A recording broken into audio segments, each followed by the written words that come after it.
Jet, I'll go around the back. All right, do it.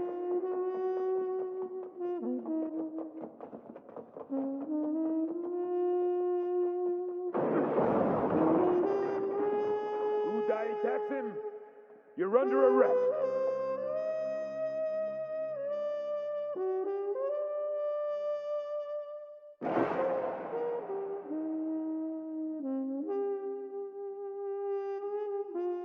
A setup.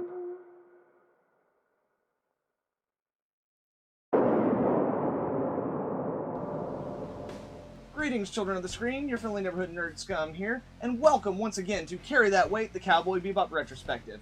And this time I am joined by... Bobby. Right on, and you guys might have heard me talk about him in one of the other videos. This is my brother who first introduced me to Cowboy Bebop, and I thought it would be a fucking crime if I went through this entire retrospective without having him on at least one episode. Luckily, he had a little bit of time to come visit me, and we thought we would take this time to talk to you guys about Session 16, Black Dog Serenade. Okay, showtime.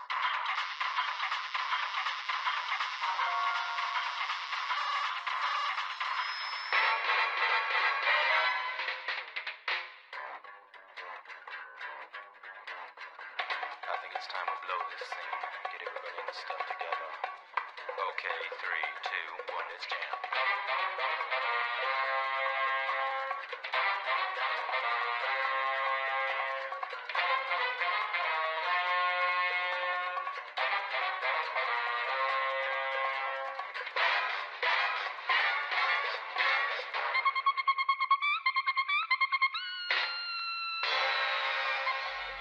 Right on, guys. So, Session 16, Black Dog Serenade, is basically the episode where we get the backstory on how Jet lost his arm.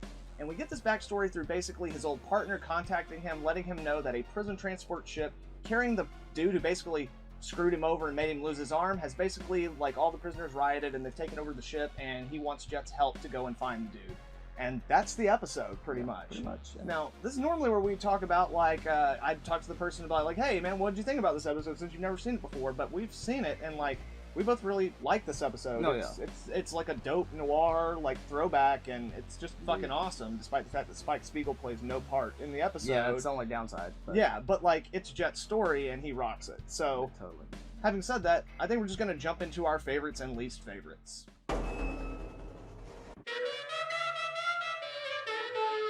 Right on, Bobby. So, it's obviously an episode you've seen tons of times. What's your favorite thing out of it? And I know it's hard to pick in a show with just so much awesomeness overflowing from it, but, like, what works for you the best? Well, anytime we get more backstory on just, anything, any of the characters or anything, but especially the Syndicate, because it plays such a important part to, Yes. a lot of, especially Spike and Vicious and Julia. Right. The overall, like, story arc of the whole Right. series. Right. So, probably, that's probably what my favorite part is, just getting a little more about the Syndicate and just a little bit more about the world that they live in. And what, Like, so. with Budai and all that kind of Right. stuff. The bad guy's name in the episode is named Budai, like the dude who, like, was responsible for Jet's whole thing, losing the arm and all that stuff. But yeah, like, I've talked about on the show before how the show doesn't really do what a lot of modern day shows do, where each episode, like, builds in a narrative fashion. Instead, like, you get little glimpses at the universe, and then when you step back and you realize, like, the repetition and circular nature of a lot of the episode structures just gives you, like, hints at the universe, and throughout the course of them you kind of can put them all together into, like, a hazy kind of picture.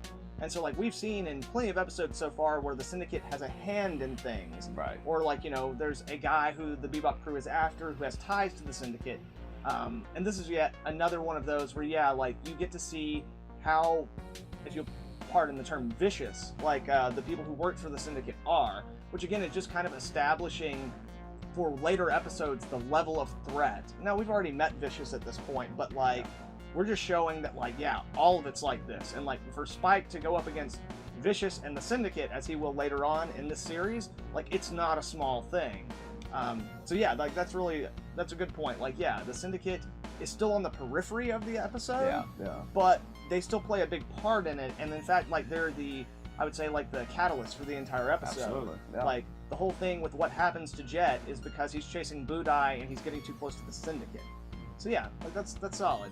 I hadn't even actually thought about that, but yeah, that's actually really important to the overall series. Yeah. Good one. See, this is why it's good to have him on the fucking show. Sure.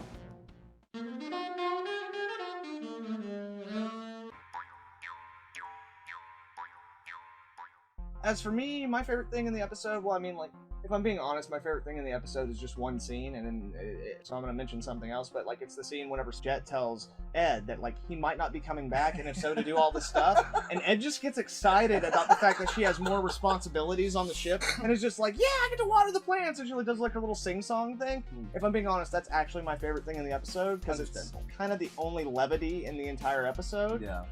But in truth, my favorite thing is, and even though it's a total cliche, and we've seen it millions of times before, the fact that it is in fact Jet's partner who actually blew his arm off, it's not the main bad guy.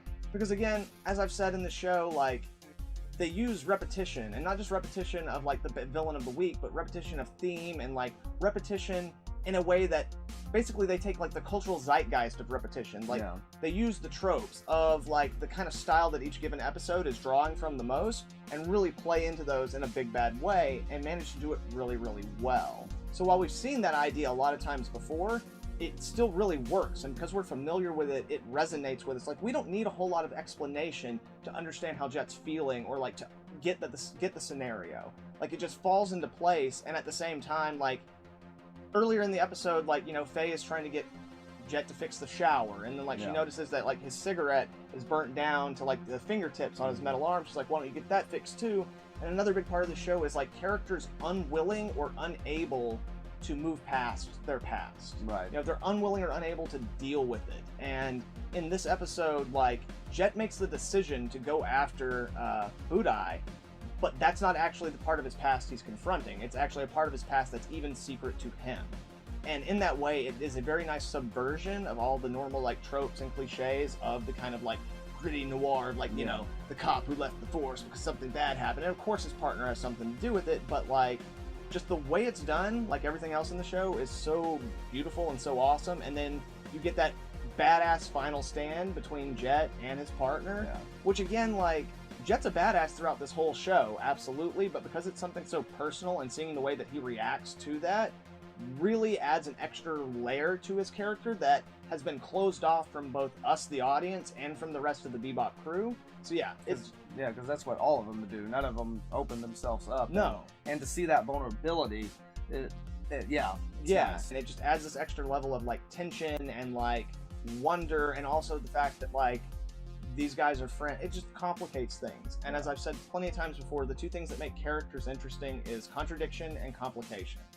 And this episode gives us that in spades. Indeed. Right on, guys. So, again, it's a fucking awesome episode. It's hard to pick anything that we don't like, but if you had to say something, was there anything that doesn't work for you, or anything you felt was missing from the episode? Spike?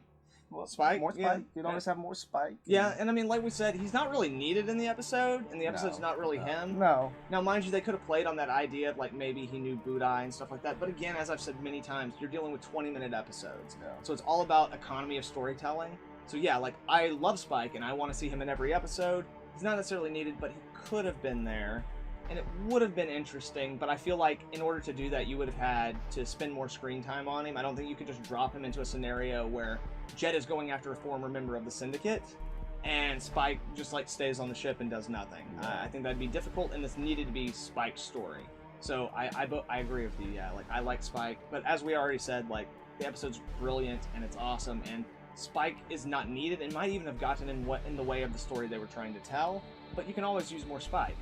But it is kind of weird that, you know, Jet ends up going after a member of the Syndicate, and Spike's not involved. Yeah. It's just one of those kind of weird things. Yeah, it's just kind of weird. That's definitely true. And, but yeah, like, and again, keep in mind, guys, that we're kind of nitpicking here. Like, this is really a great episode in a great show that has very few flaws. So, like, when we get to these points, as you've seen in many of these, we'd have to be like, I wish there was more Ed, or like, why wasn't Ein in it? And it's just like, we gotta find something that's like a negative in a show where there are very few negatives, if any, you know.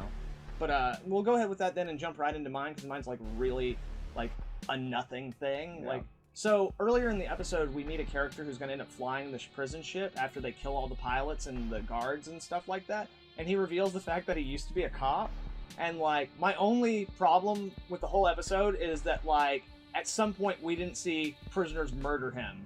because that's what would happen. Yeah. Like, it doesn't matter that you're a prisoner now and that you were a crooked cop, or a crooked cop to a crook is worse than like a legit cop, because that's just a crook who's using a badge like to get out of trouble. Yeah, like that's true. yeah. So like, I kind of wish we'd seen that guy get a little bit more specific comeuppance, especially from the criminals.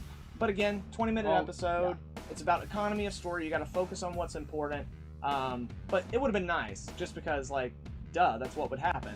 Would seem realistic, right. Sure. But you know, we gotta like have Jet's story. We gotta establish that Budai's a badass. We have to have like all the witty banter about smoking and stuff like that.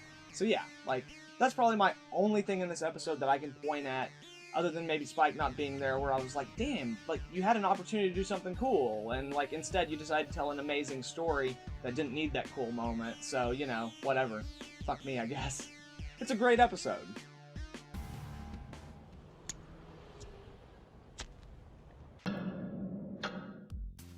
Right on, guys, so those are our thoughts on Session 16. How would you rank this? Like, with not a specific number, but like, would you say that this is like, is it in your top 5 episodes of the show?